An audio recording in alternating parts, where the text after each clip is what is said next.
Halo semua, kita bertemu lagi dengan podcast Digital Dilema yang selalu hadir dengan topik-topik ciamik, menarik, unik, dan selalu membuka layar cakrawala pemikiran kita tentunya. Luar biasa. Nah, kali ini kita berada di season 3 episode 10 ya. Setelah sekian Seperti lama, hampir 1 tahun kita tidak ya, mengudara. betul, betul, betul, betul. Nah, eh, seperti biasa ya, hari ini Mas Firman yang buat saya pribadi begitu ya adalah pemikir komunikasi dan budaya digital yang pastinya sudah akrab nih dengan isu-isu hot di dunia digital ya. Tentu saja isu-isu hot itu bukan sekadar isu, tapi juga kita akan mengaitkannya dengan isu-isu sosial, kemasyarakatan, dan nanti ada kaitannya dengan ekonomi, media juga tentunya, dan tentu saja masalah-masalah kemanusiaan lainnya. Ini yang paling esensial, saya rasa ya. Tepat Nah, sekali. iya, saya sendiri perkenalkan dengan Nigar Pandrianto. Boleh dibilang saya adalah partner kolaboratif Mas Christian Maksi Dotulong yang selama ini sudah memandu podcast ini ya, banyak bicara ngobrol dengan Mas Firman.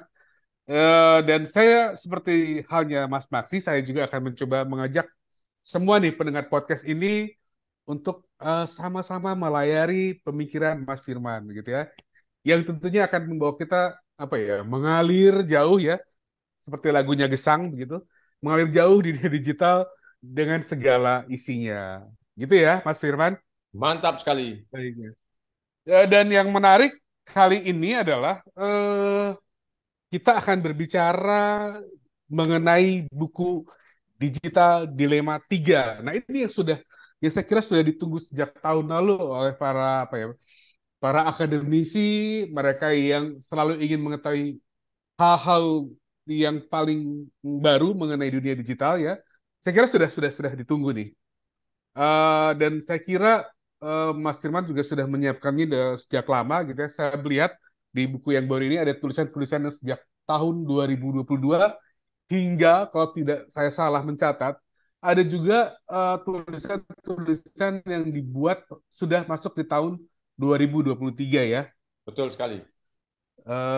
Betul ya. Jadi kita berharap setelah buku ini terbit, ya teman-teman semua para pendengar podcast Dilema Digital dapat juga menimba sesuatu dari dalamnya, membacanya dan menikmatinya. Begitu. Baik. Apa kabar Mas Firman? Kabar baik, Hari ini? Alhamdulillah. Saya senang Oke. sekali malam ini dapat partner kolaborasi yang berbobot. Tentu saja berbobot Terima pemikirannya. kasih. Saya kenal banget Mas Nigar Pandrianto. Banyak menekuni buku-buku mulai dari yang populer, yang sastrawi, sampai yang filsafat. Jadi wawasannya sangat mendalam. Dan Baik. malam ini akan menjadi partner yang menguji saya untuk menceritakan apa itu isu-isu tentang dunia digital. Baik, terima kasih Mas Firman. Ya, Mas Firman semoga sehat selalu ya, hari ini sehat. Jadi siap kita bercerita begitu ya. Kenapa saya tanyakan kesehatan nih Mas Firman? Karena ini bulan Juni dan kita masih selalu ada hujan turun ya. Betul, betul. Padahal kalau kita membaca sajaknya Sapari Djoko Damono, hujan bulan Juni, gitu ya, katanya itu Hujan yang memang nekat. diciptakan hujan yang anomali begitu ya, ada hujan sehingga aneh sebenarnya ada bulan apa ada hujan di bulan Juni begitu ya. Tapi tentu saja hari ini kita tidak membicarakan mengenai puisinya Pak Sapari Djoko Damono yang memang yang tentunya menarik begitu ya. Kita akan membicarakan pertama-tama adalah buku Dilema Digital tadi yang sudah kita singgung di depan. Kira-kira apa ya yang ada di buku setebal 256 halaman jika tak salah. Kita akan mendengarkan cerita bagaimana sih buku ini terbit hingga hari ini begitu ya. Karena ini saya melihat Mas Firman ini kan konsistensi ya, ini sangat konsisten sejak Digital Dilema 1, lalu ada Digital Dilema 2 dan sekarang Digital Dilema 3 set konsistensi bahwa Mas Firman ini memang selalu menghadirkan isu-isu panas ya, saya bilang isu yang hot, yang memang selalu membuat saya membawa perspektif baru begitu ya mengenai dunia digital. Nah, silahkan Mas Firman, mungkin apa sih yang sebenarnya yang mendorong Mas Firman menerbitkan nih ya Digital Dilema 3 setelah sebelumnya ada dua jilid sebelumnya ya Digital Dilema 1 dan 2. Ya, jadi semula saya memang merencanakan penulisan buku ini menjadi tradisi tahunan. Jadi Hmm. ketika saya lulus di bulan yang sama, bulan Juni tahun 2013, itu 10 tahun yang lalu, tepatnya pada tanggal 18 Juni 2013, saya lulus menjadi doktor. Saya mempunyai sebuah pertanyaan yang besar yang sebetulnya termuat di dalam disertasi saya itu, bagaimana otentisitas manusia di hadapan teknologi. Jadi di tahun 2013 hidup kita sudah mulai atau sudah masuk ke situasi yang mendalam terpengaruh oleh teknologi informasi. Nah, pada disertasi saya itu apa banyak membahas tentang identitas manusia, tentang otentisitas manusia ketika berhadapan dengan teknologi. Nah, tentu saja sebagai sebuah karya akademis di level doktor waktu itu eh, tidak mudah diserap atau segera dimengerti oleh halayak luas, sehingga saya merasa berhutang untuk membawa pemikiran-pemikiran di dalam disertasi tersebut menjadi lebih mudah dipahami oleh manusia, oleh masyarakat secara umum. Nah, sehingga mulailah sejak tahun 2018, kebetulan seorang teman di sebuah media yang cukup besar waktu itu, tepatnya Sindo Magazine, meminta saya untuk menulis. Saya pikir hanya menulis satu kali itu saja diundang, tapi diminta untuk menulis kolom secara Tetap. tetap. Nah, saya coba tantangan itu menulis apa namanya bakal digital dilema satu tentang topik-topik digital yang mulai remeh-temeh, sangat sehari-hari, yang sangat berserakan di sekitar kehidupan kita. Kemudian saya coba bahas tadi dengan teori-teori komunikasi, dengan akhirnya teori sosiologi yang saya mampu, dan setelah menjadi 52 tulisan, itu artinya 52 minggu dalam satu tahun, saya coba terbitkan. Ternyata sambutannya cukup menyenangkan dan apa namanya menjadi kontribusi yang pertama saya tadi sebagai pemerhati budaya dan komunikasi digital. Nah, kemudian saya bertekad saya harus teruskan kebiasaan menulis tersebut karena sudah kepalang terbiasa 52 minggu, masa berhenti. Nah, sehingga Bung Nigar tahu terbitlah di tahun 2021 tadi di Digital Dilema 1 2020, Digital Dilema kedua 2021, harusnya Digital Dilema ketiga 2022, tetapi karena ada banyak hal kesibukan, kemudian problem percetakan dan sebagainya agak mundur di awal tahun 2023. Nah, tapi paling tidak rasio satu tahun satu buku terpenuhi. Nah, sehingga kalau mulai tahun 2020 sampai 2023 harusnya ada 4 buku, maka saya harus di tahun 2023 ini menerbitkan buku yang keempat. Mari kita tunggu, mudah-mudahan bisa Kita digital tunggu. dilema yang keempat. Nah, khusus untuk pertanyaan Bung Nigar tadi, apa misi dari buku yang ketiga ini? Dalam perkembangan media digital, khususnya media sosial, eh, saya semakin melihat bahwa kehidupan ini semakin sepi dari dialog, bahkan langka terjadinya dialog, dan saya sebut sebagai matinya dialog. Kita sangat mendewakan mesin, kemudian cara kita berkomunikasi bahkan menghindarkan tatap muka, kalau bisa berkomunikasi dengan diperantarai oleh media, kita lalu berkomunikasi dengan media seperti WhatsApp, seperti media sosial, kemudian juga mungkin kalau perlu menatap wajah lawan bicara kita pakai video conference, tapi Mhm. pertemuan tatap muka itu tidak dilakukan. Nah, mungkin bagi sebagian orang kebutuhan untuk berinteraksi sudah terpenuhi, tapi sebetulnya secara tidak kita sadari ada yang hilang di situ. Ada rasa yang hilang dari dialog tatap Mhm. muka, dari saling memahami, dari membaca secara langsung gesture, kekhawatiran, mungkin mimik wajah yang real time ketika kita berbicara tatap muka. Betul. Nah, lambat laun kita mungkin semakin terbiasa karena tuntutan kecepatan, berkomunikasi yang termediasi ini menjadi budaya, dan itu Mhm. niscaya dan tidak bisa kita hindari.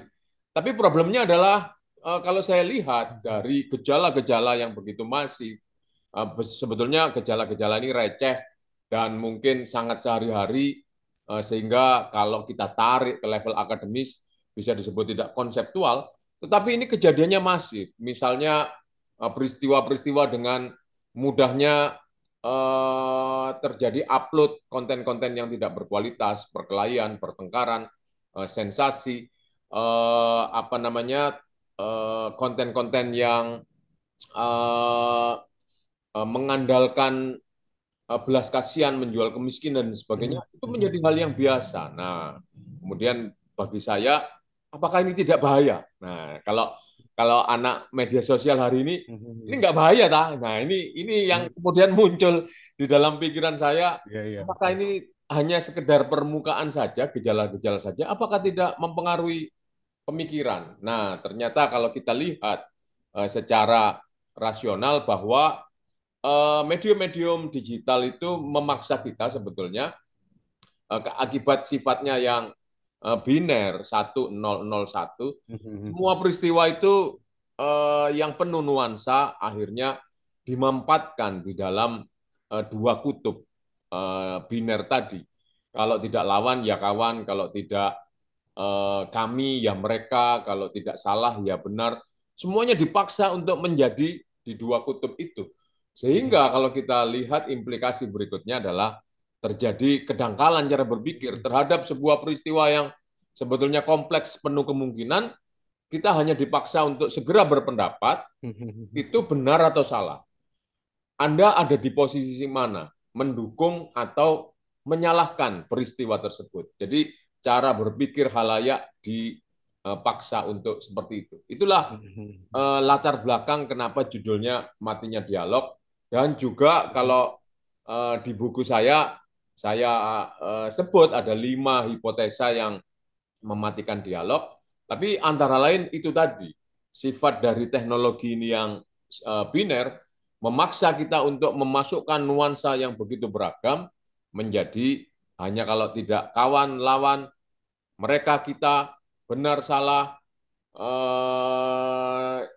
dua kutub yang dipaksa untuk hanya kalau Mhm. tidak satu ya nol, tidak ada antara apa angka di antara satu dan nol. Kalau tidak benar ya salah, tidak hitam ya putih, tidak ada abu-abu. Nah, ini Mhm. memprihatinkan saya. Nanti Mhm. kalau semakin panjang waktunya kita dipengaruhi keadaan ini, apakah nggak bahaya ta? Nah, ini dia. Ini pertanyaannya. Seperti itu, Bung Nikar. Baik, tadi disebutkan ya media sosial itu membuat kita mengalami pendangkalan-pendangkalan cara berpikir atau melihat realitas. Tadi terkait biner Mas Firman, apakah dengan demikian dapat dikatakan juga ya bahwa realitas yang beragam itu kemudian emang hanya menjadi dua gitu ya, yang salah dan tidak salah, baik atau buruk begitu ya, yang etis dan tidak etis hanya dua itu. Padahal begitu begitu beragam realitas sehingga manusia kemudian hanya diperlihatkan pada dua realitas tersebut begitu ya. Jadi saya melihat di sini ada kegagalan, kemungkinan kegagalan manusia untuk melihat realitas yang sebetulnya begitu banyak begitu ya. Hanya karena mereka kemudian hanya ada pada media sosial yang mereka lihat sehari-hari. Sehingga realitas yang beragam tadi memang disederhanakan, direduksi menjadi hanya dua realitas tersebut. Apakah kira-kira seperti itu, Mas Firman? Betul sekali, itu yang justru sangat memprihatinkan dan membuat saya takut. Cara berpikir kita sebetulnya ini tidak sadar karena informasi yang kita terima itu begitu masif, begitu banyak. Kalau kita mengaca pada data-data yang dikeluarkan Novo Domo Never Sleep data, Mhm, bahwa dalam setiap menit manusia ini secara global aktivitasnya sekian untuk Netflix, sekian untuk mhm, Facebook, mhm, sekian untuk memproduksi apa namanya konten di Instagram, sekian untuk mhm, TikTok. Nah, kita sangat terkonsentrasi dengan begitu banyak produksi, distribusi dan konsumsi informasi, tetapi mhm, sebetulnya kapasitas otak manusia tidak mengalami percepatan evolusi. Jadi mhm, kalau misalnya kita yang hidup misalnya di tahun 80-an dalam 1 menit bisa menghafal 10 varian produk yang baru kita kenal, maka saya yakin di tahun 2020-an itu tidak terlalu banyak, tidak menjadi kita dalam 1 menit bisa menghafal 100 varian produk yang baru. Tapi mungkin jadi dari 10 menjadi 15 atau dari 10 paling banyak 17. Nah, artinya evolusi bentuk otak itu tidak terlalu signifikan berubah, cuman informasi yang masuk begitu mhm, banyak sehingga kita mengadaptasinya menghadapi keadaan ini dengan tadi mensimplifikasi peristiwa-peristiwa yang mhm, rumit menjadi disederhanakan. Oh, ini mhm. salah Ya. menurut pandangan saya. Oh, ini benar. Sehingga apa yang hadir di media sosial kita, di informasi-informasi yang kita akses lewat Mhm, website mhm, kita, lewat mhm, mesin pencari, itu seakan-akan menuntut segera disikapi dan kita ada di posisi tadi salah atau benar, kita ada di pihak mereka atau di pihak kami, yang itu semua menghilangkan mhm, nuansa. Contoh yang gampang, ketika Bung Nigar melihat terjadinya kecelakaan kan banyak mhm. kemungkinan. Sama seperti kalau KNKT menyelidiki jatuhnya pesawat, Ya. apakah human error, apakah faktor alamiah, ataukah ada kerusakan mesin. Nah, kemungkinan-kemungkinan itu kan dibuka.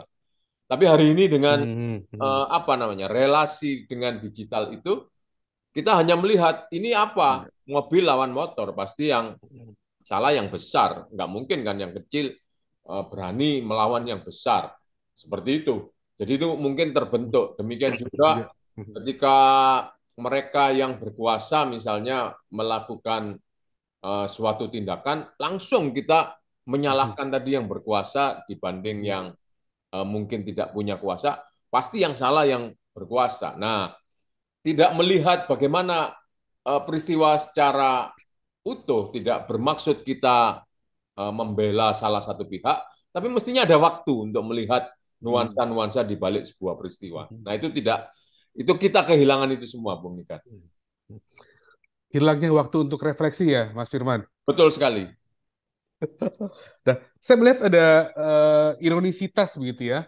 Justru tadi disebutkan bahwa ketika kapasitas manusia untuk berpikir, menerima informasi semakin tidak tidak sesuai dengan terjadi ledakan informasi, ini saya kira ironisitas. Justru di tengah tadi membuncahnya informasi di berbagai lini, justru kita tidak bisa justru kita tidak bisa menerima semua informasi itu.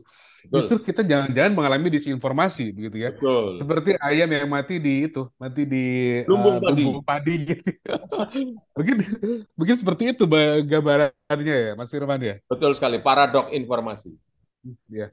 Dan saya sebenarnya teringat lagi tulisan Jaron Lanier begitu ya. Saya pikir seorang pemikir digital juga saya kira ya. eh, menurut Jaron Lanier bahwa dengan media sosial akhirnya politik, komunikasi, relasi, ya, dan dialog tadi memang sudah hampir tidak mungkin terjadi gitu ya. Tidak ada, tidak dimungkinkan lagi begitu. Betul, betul. Ya. Sedikit banyak saya sangat terpengaruh oleh Hmm. Bapak Jaron Lanier ini yang bukunya tentang dilema media sosial kalau nggak salah. Iya, betul. Cara beliau menuliskan kan juga saya tiru. Ada 5 hal yang patut Anda pertimbangkan untuk segera meninggalkan media sosial. Nah, saya adopsi di situ 5 hipotesa Iya, betul. yang Hmm. menyebabkan matinya dialog. Nah, jadi Jaron Lanier adalah uh, bapak ideologi saya di dunia digital. Dia Iya. banyak memberi pemikiran-pemikiran Iya. Iya. nuansa yang baru bagi saya. Hmm. Ya, beliau juga sangat provokatif ya, saya kira cara penyampaiannya. Saya kira juga ini tulisan-tulisan Mas Firman di buku Dilema Digital, Digital Dilema 3 ini juga agak provokatif dalam arti begini buat saya. Karena apa yang disampaikan itu menjadi apa ya, menjadi otokritik buat kita. Kita dikejutkan juga dengan berbagai hal di sana. Tadi Mas Firman katakan dari hal yang remeh-temeh ternyata menyimpan persoalan-persoalan serius sehingga saya kira ini buku ini juga cukup cukup provokatif. Ketika saya membaca ada banyak hal yang tiba-tiba mengejutkan saya. Oh iya ya, seperti ini realitas atau kenyataan yang memang saya lihat sehari-hari biasa itu menjadi tidak biasa gitu ya. Betul, betul. eh Ya, saya kira ini menarik dari buku ini ya.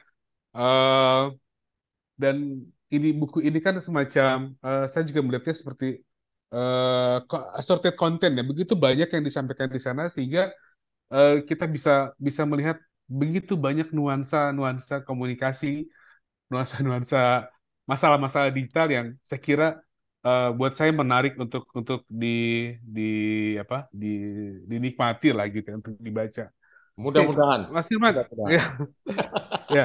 Kira-kira kalau yang ada tidak sih hal-hal yang mendasar atau hal-hal yang mungkin membedakan nih dari yang sebelumnya dari dilema digital satu Satu, dan dua yang ya. Kalau satu saya ingin mengingatkan bahwa kita sering terpesona oleh hadirnya teknologi. Teknologi ini hadir selalu menjanjikan apa namanya perbaikan. Jadi hidup kita akan lebih cepat, efisien, dan kemudian juga lebih murah mungkin eh, dengan kualitas yang meningkat. Nah, tetapi di balik itu saya ingin mengingatkan bahwa ada loh hal-hal yang perlu dikritisi ketika kita menggunakan teknologi.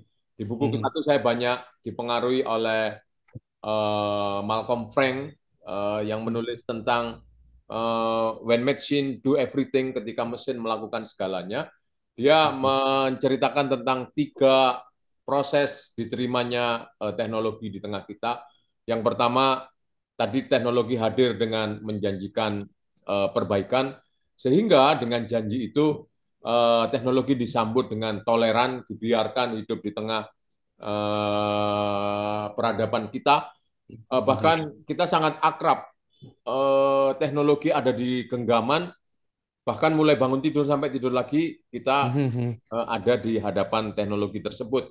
Nah, kemudian yang ketiga, kita tanpa sadar diubah oleh teknologi tersebut. Nah, ini di tulisan Digital Dilema yang ke-1 bercerita tentang ketika revolusi industri 1.0 kita sebetulnya dipasung, dimutilasi dengan adanya mesin uap, maka otot-otot kita sudah digantikan oleh mesin uap. Kemudian ketika revolusi industri 2.0 apa namanya ditemukannya sistem ban berjalan di fabrikasi, maka tadi otot-otot komunitas itu diistirahatkan, orang hanya bekerja untuk membantu bergeraknya mesin.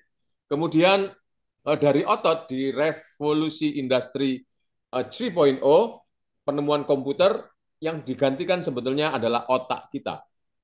dengan Hmm. kemampuan Hmm. komputer untuk menghitung sampai Hmm. sekian pangkat sekian ratusan, bahkan angka V 22/7 yang kalau kita jumlahkan ada 3,14, hanya dua angka di belakang koma. Dengan komputer hari ini di belakangnya itu bisa triliunan. Hmm. Bisa ditulis oleh komputer Hmm. 3,145678 dan seterusnya sampai sekian triliun. Itu kekuatan komputer, sehingga otak kita istirahatkan, kita mutilasi, Hmm. kita serahkan semua ke komputer. Nah, kemudian di era revolusi industri 4.0 dengan algoritma yang semakin sempurna, kita sebetulnya ingin apa, memimpikan apa pilihan kita, itu semuanya sudah disediakan oleh algoritma. Nah, sehingga Hmm. perasaan kita pun sudah dipasung oleh teknologi yang di fase keempat ini. Nah, ketika Hmm. itu semua kita lepaskan, apa yang tersisa dari kemanusiaan? Nah, itu di Hmm. Wah. digital dilema satu. Kalau di digital dilema kedua sebetulnya merupakan kelanjutan keprihatinan itu, bahwa kita ini terjerat dengan teknologi. Makanya judulnya digital dilema 2, terjerat pada ilusi kesempurnaan hidup. Nah, ini Hmm. kita sangat terbuai semuanya pakai mesin untuk melihat sesuatu, kita Hmm. lihat berapa angkanya, bahkan teman-teman yang di marketing lihat reach-nya, melihat traffic, kemudian untuk membuat keputusan. Hari ini ternyata kalau kita lihat banyak startup-startup yang bertumbangan Hmm. karena mungkin kalau kita ngomong bisnis, formula tentu tadi tidak terlalu berubah. Bagaimana manusia harus bertatap muka, harus ngobrol, harus mempersuasi, tidak bisa hanya mengandalkan indikator-indikator, Hmm. angka-angka. Nah, ini menyebabkan terjadinya kegagalan. Kita terjerat dalam ilusi kesempurnaan yang ditawarkan oleh mesin.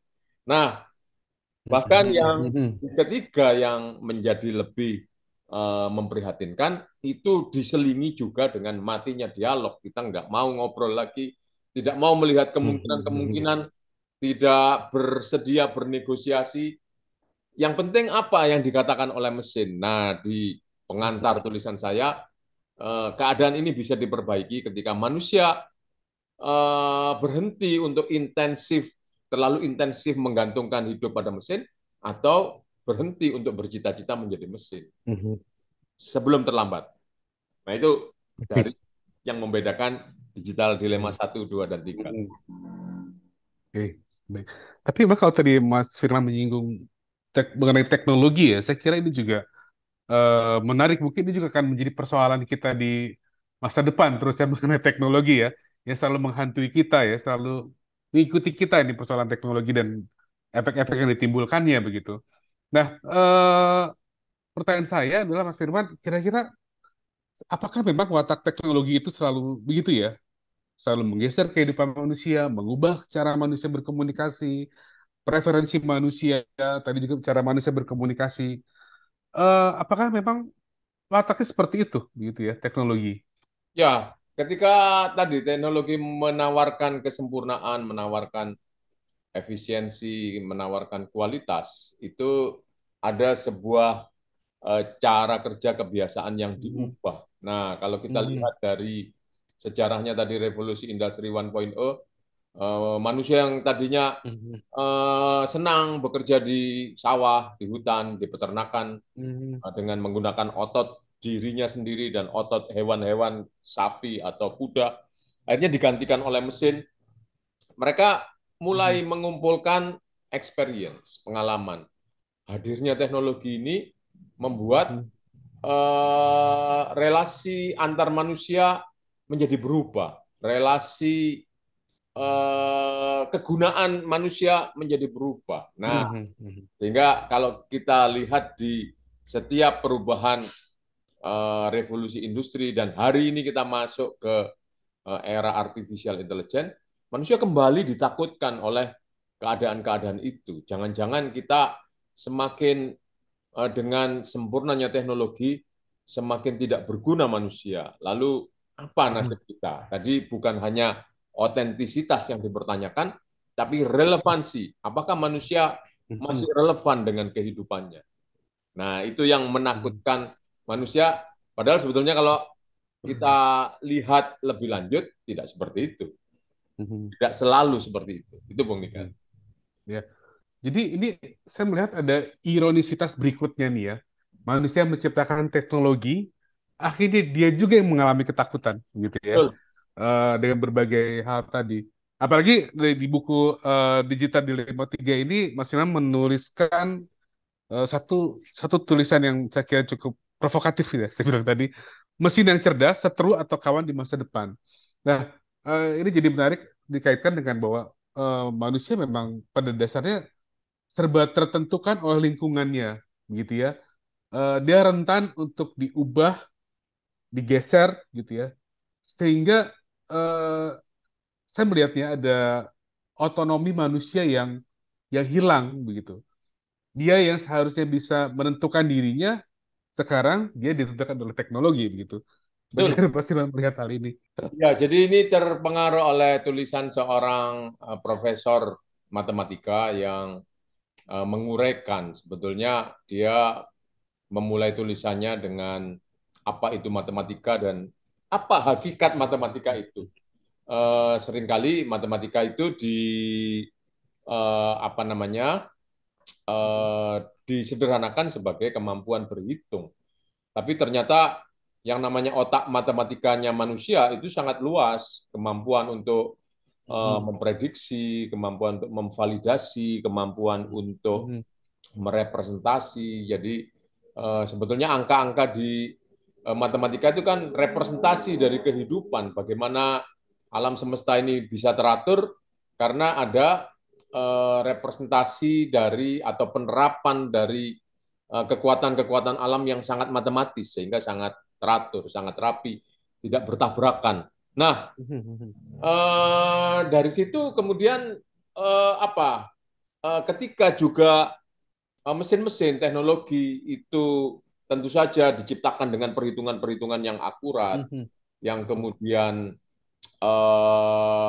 mampu berfungsi seperti yang kita alami, kita dalam tanda kutip menjadi minder. Manusia ini kan acak mhm, sebetulnya.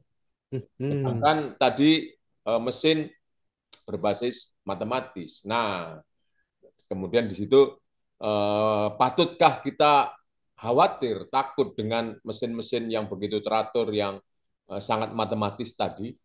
Apakah kita tidak tersingkir oleh keteraturan itu? Nah, kemudian sang profesor matematis tadi, ketika otak matematika manusia itu digunakan, itu banyak yang tidak bisa disatukan dengan atau dikalahkan oleh mesin. Jadi tadi kemampuan memprediksi misalnya algoritma mesin tidak mampu memprediksi berapa kira-kira kalau saya mengucurkan biaya iklan tambahan 10%, berapa jumlah orang yang bakal tertarik, terjadi peningkatan berapa banyak.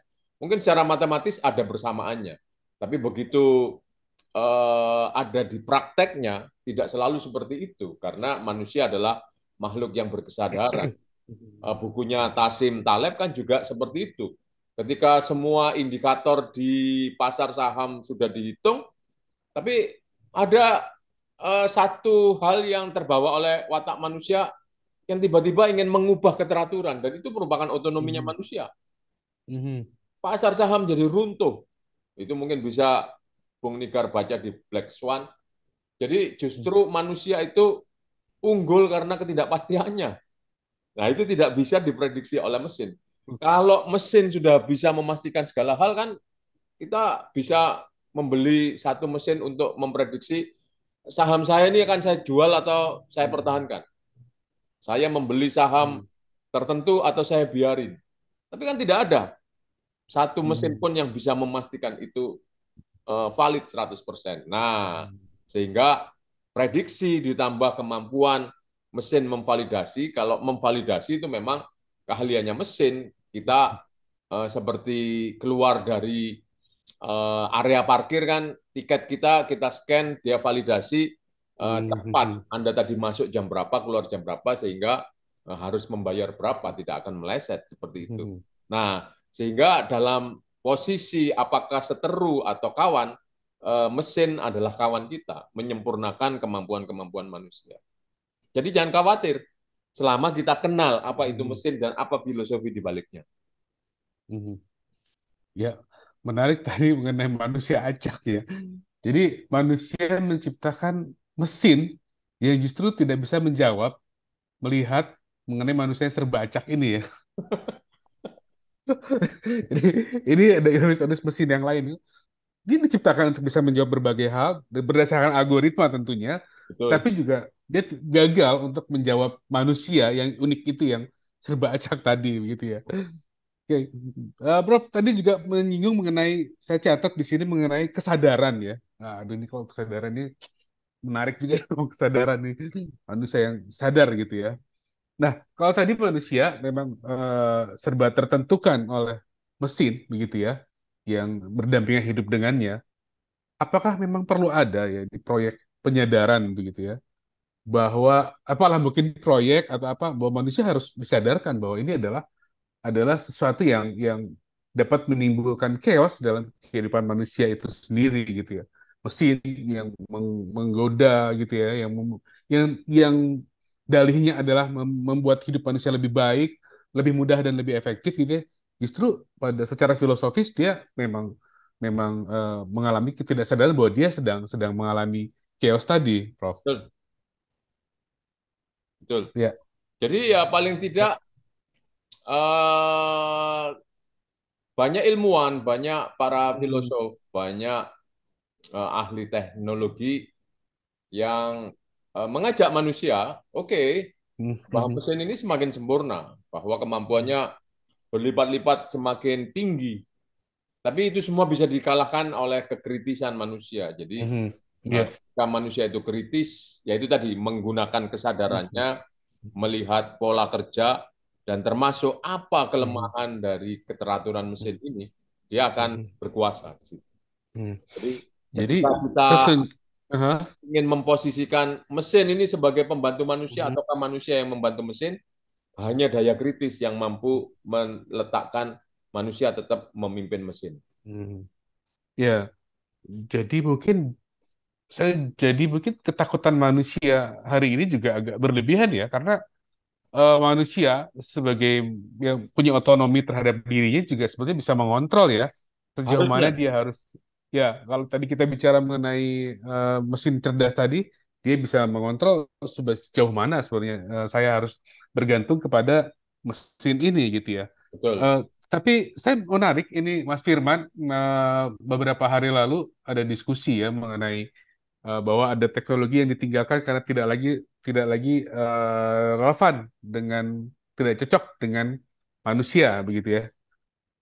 Meskipun saya melihat ketika ada satu teknologi yang ditinggalkan itu digantikan dengan teknologi lain yang lebih cerdas lagi begitu ya. betul, betul, Sehingga eh, saya melihat bahwa ini tidak lagi relevan, tapi manusia berpindah ya pada teknologi yang sudah tidak dianggap itu tidak relevan.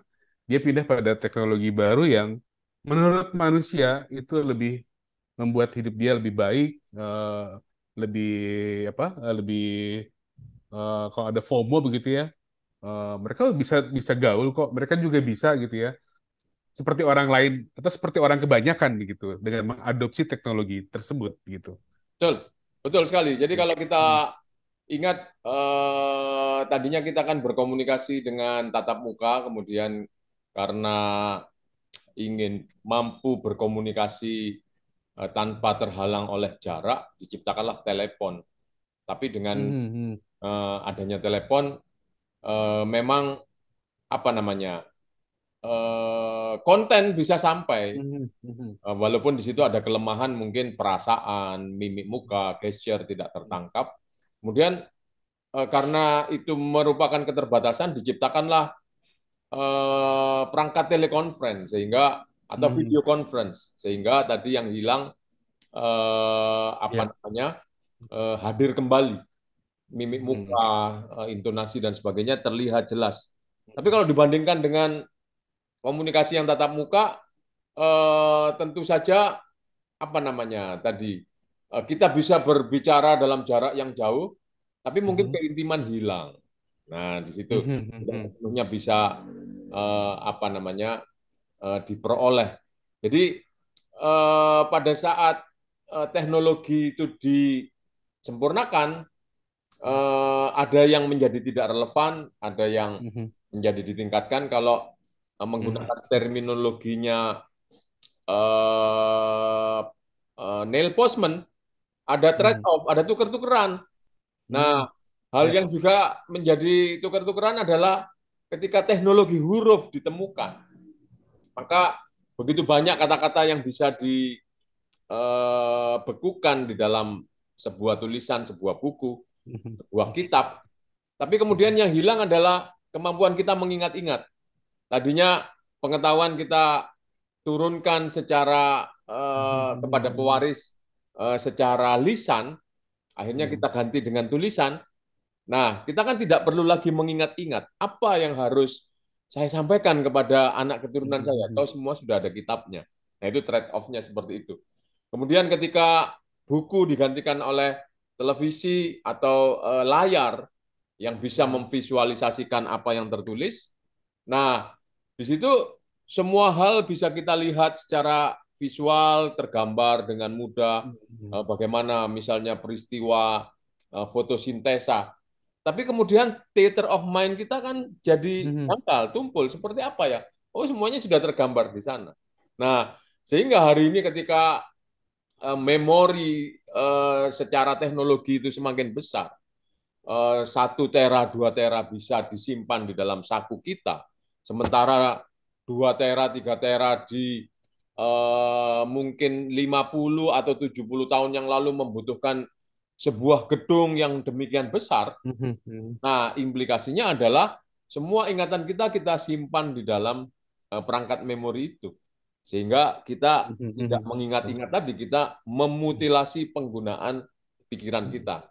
Mhm. Ingatan kita serahkan kepada perangkat. Nanti kalau bingung tinggal googling. Jadi generasi sekarang kalau pelupa bukan karena dia sudah pikun atau aus sistem sarafnya, tetapi karena tidak dilatih untuk berpikir. Jadi sama seperti otot, Mhm. otot semakin besar ketika semakin banyak digunakan, otak juga seperti itu. Ketika jarang Mhm. digunakan, maka akan membeku, susah untuk mengingat-ingat.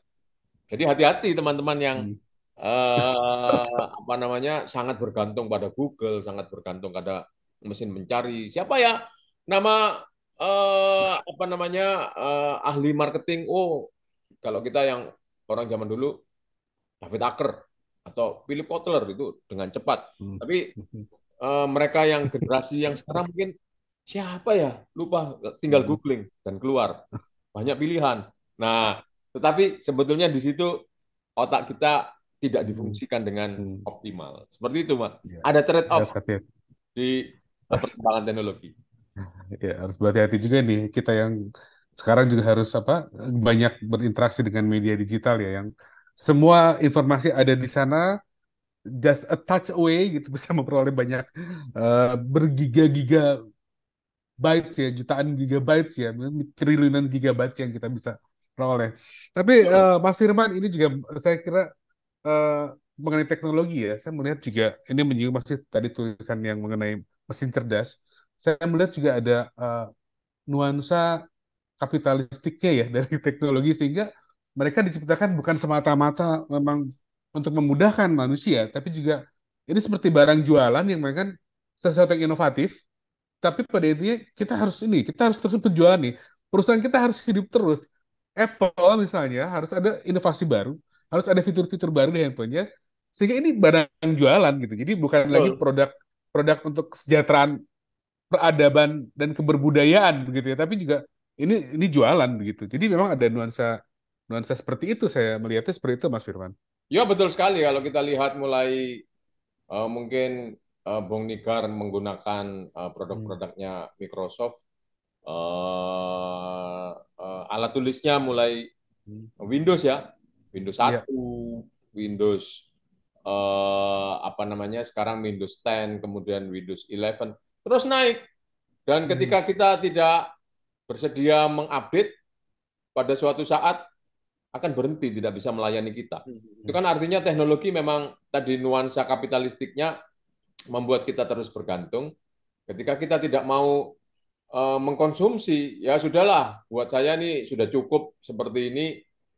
Handphone sudah bisa dibuat ngomong sama SMS cukup. Ternyata ketika dinaikkan menjadi smartphone, nggak bisa WhatsApp, nggak bisa bikin grup, bingungin teman-temannya, akhirnya kita dikucilkan. Nah, mau nggak mau Jadi akhirnya alien. mengadopsi. Nah, itu juga tadi, Microsoft tidak bisa membuka email tertentu yang karena misalnya Windows-nya belum diperbarui ke versi yang terbaru. Nah, nuansa-nuansa kapitalistik dilekatkan di situ. Jadi perangkat ini membuat kita terus-menerus mengkonsumsi dan bergantung, sehingga mereka terus-menerus menangguk keuntungan dari kita. Itu juga seperti media sosial hari ini dua dimensi. Kita ngobrol pakai teks, pakai mungkin foto, pakai video. Tapi para pembuatnya masih belum puas, tidak bisa menangguk keuntungan yang lebih besar kalau belum banyak waktu yang pengguna serahkan kepada perangkat itu. Akhirnya dibuatlah tiga dimensi, metaverse, supaya Ya. kita lebih betah, kita lebih tadi imajinasi kita seakan-akan mengalami di peristiwa yang aktual, tetapi kita tidak berpindah dari ruangan kita. Nah, pengalaman kita diperbarui lewat teknologi, sehingga kita semakin nyaman dan bergantung. Tapi di balik itu, tentu saja uang kita yang dikeruk terus. Seperti itu. Dan kita ada sejumlah orang yang mungkin yang memang cukup menikmatinya akhirnya menjadi konsumsi ya. Jadi pihak yang dengan setia mengkonsumsi apa yang disajikan oleh para pengusaha teknologi begitu ya, smartphone baru dengan tipe-tipe baru yang terus dibuat menggoda kita untuk mengkonsumsinya dan mengadopsinya gitu ya. Iya, saya kira perlu beberapa kali episode untuk membahas. Oh, Ya, baik. Oke, Mas Firman ini nih, saya kira sebagai kata penutup ya, kira-kira apa lagi ya yang mungkin dari buku baik bagi dari buku Digital Dilemma 3 ya dan mengenai kaitan dengan teknologi gitu ya. eh, Kira-kira apa lagi yang bisa kita disampaikan kepada pendengar podcast kita nih Dilema Digital podcast di podcast kita ini? ya, Hal apa lagi yang bisa disampaikan kira-kira? ya. Dalam konteks peluncuran buku digital Dilema 3 sebetulnya yang ingin saya ajak adalah eh, sebelum kita apa namanya mengalami suasana yang tanpa dialog berkepanjangan, padahal dialog itu begitu banyak Mhm, mhm. gunanya. Kita dalam hakikatnya sebagai manusia, manusia itu multidimensional. Manusia Mhm. itu multi kemauan, Betul. manusia itu Mhm, penuh nuansa. Nah, kita untuk mengembalikan hakikat itu perlu berdialog, merasakan mhm, dalam proses-proses dialog itu apa maksud manusia lain terhadap kita, apa dari diri kita yang tidak dipahami oleh manusia lain, kemudian bagaimana cara mencapainya. Nah, padahal kalau kita lihat empat hal untuk memanfaatkan teknologi secara optimal. Yang pertama mhm, adalah tadi kritis, kreatif, kolaboratif, dan komunikatif. Nah, dua dari empat K atau dua dari empat C ini itu kan nuansa-nuansa dialog, berkomunikasi mhm, dan berkolaborasi. Nah, itu seharusnya ketika kita tadi menggunakan mesin sebagai teman, sebagai mhm. penyempurna hidup kita, maka kemampuan berkolaborasi, kemampuan berkomunikasi, itulah yang harus kita bangun. Itu closing Mhm. statement di episode ini. Ya, kuncinya adalah kolaborasi dan komunikasi ya untuk Betul sekali. menjaga kesadaran. Saya kira itu ya, Mas Ya, Firman ya. betul sekali. Oke, baik. Nah, itu teman-teman pelayaran kita bersama pemikiran Mas Firman Kurniawan gitu ya.